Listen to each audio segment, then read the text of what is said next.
Hey guys, before anything else, please like and subscribe below. Hey guys, how you doing? I'm Tommy at DOJOTOM Training, and today I'm here to talk about the name DOJOTOM and how that came to be born and came to be.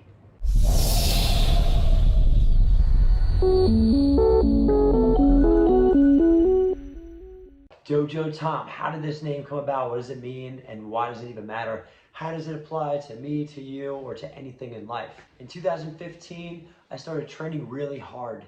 I started exercising often. Martial arts became a way of life for me. One of my martial art instructors taught me that martial arts meant way of life, and so I really took that to heart. So what does DOJOTOM mean? Where did that name originate, and how does that apply to me, to you, or to life?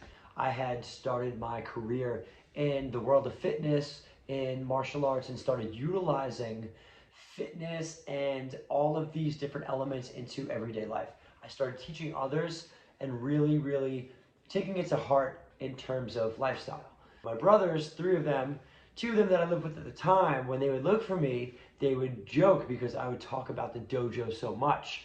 And we'll get into what dojo means and how that ties into all of this. But when they would look for me or call me, they would call me Dojo Tom. Tom being my name, of course, and dojo just being the place where I spent most of my time.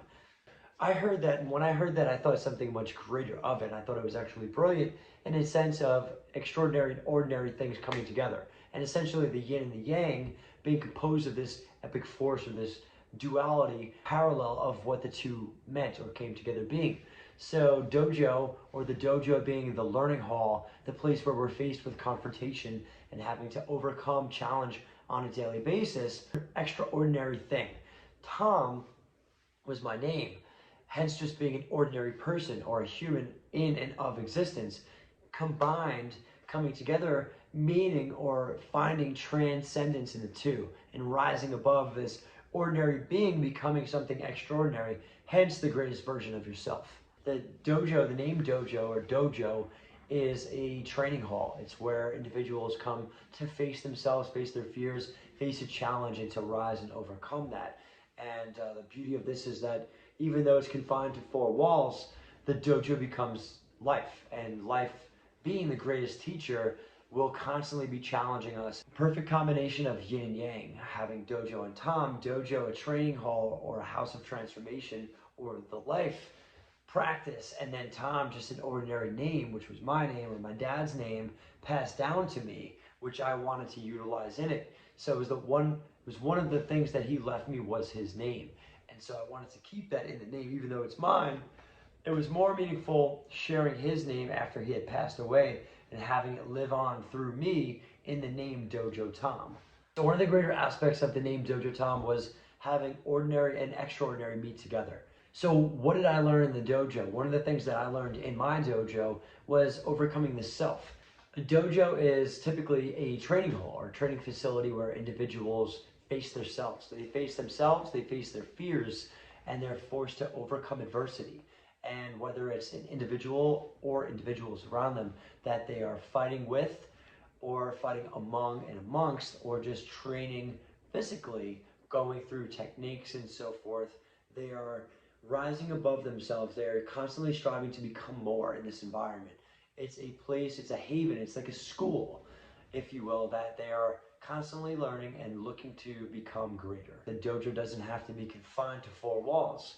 And once I started applying this to life, things started to open up more. And being able to take the training from inside the box, inside the gym, inside your training studio, and bring it outside so that life can become grander on a large scale. It doesn't have to just be physical, nor should it only just be mental separate from the physical or spiritual separate from the mental and the physical, but all should come together and combine, creating a whole self. We would just use what we had around us to bring the most out of us. A dojo could and should be anywhere. Bruce Lee trained some of his students in the driveway of one of his friends' home. Other individuals train outside, some train in the mountains. But in terms of theme, you don't need fancy things to create a good dojo environment. It's birthed through the spirit of the individuals who are training in it. My dojo wasn't a traditional dojo at all. We trained in the basement of a pizzeria, and the individual who trained us would crank the heat, lock the door. We didn't know when there were test days. When we were getting tested, he would, again, just lock the door. A big circle was made around you, and you would have to fight everybody in the room and pretty much stay alive. And there were many good hidden curriculums to this that carried on years later. One of them knowing that if a situation were to break out, you don't know when that test is going to happen. You don't typically know what life is going to throw at you. And so this was a great, good hidden curriculum that he entailed in his training system, not knowing when you were going to be tested. You don't know when life's going to test you, what it's going to throw at you, and what's going to happen. And to constantly have that awareness and to be ready for anything at any given moment of time was what he was trying to instill through it. Was it crazy? Absolutely.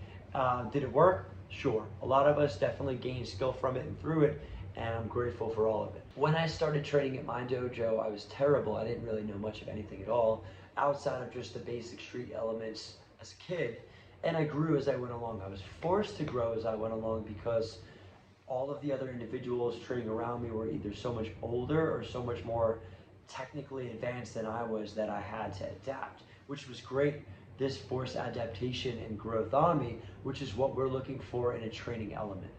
One of the greatest things that I took from martial arts or from the dojo aspect was a mindset, and was the mindset that you could do anything, especially over any period of time. One of the greatest things that I learned through it was the ability to learn and to find relevance in things that you're trying to learn. Martial arts taught me that I could sit and read any book, that I could learn just about anything. I just had to apply myself.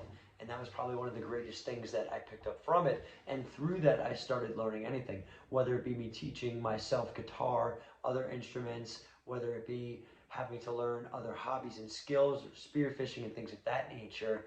I was able to learn things with ease after learning techniques. So after learning certain techniques on the mats and in the dojo, I was able to apply the same mindset and pick up a book and read and digest the information, process it and apply it to life, or pick up the drumsticks and play a song and run it back and go through the repetition the same way you would in the gym with weights or with a movement or with a technique and a skill. I was able to take this and transfer it into life, and to me, that was probably one of the greatest things that martial arts taught me. The dojo became life for me, and instead of following old habits, it made me want to recreate myself and to become a better version of who I am, so that not just I can be the best version for my family, my friends, my loved ones, but so that I could be the best version of me for me.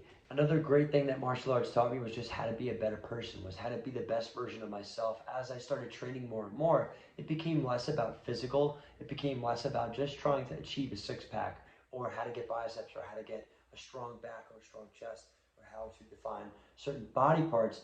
It became more about mastering the self, mastering who I am as a human, and becoming the best version of me. Not trying to just be better than other people, because that's not what it's about, but trying to be better than who I was yesterday.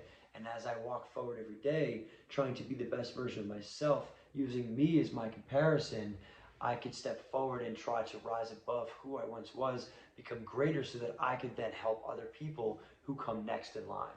I hope that you guys enjoyed this video. Please like and subscribe below.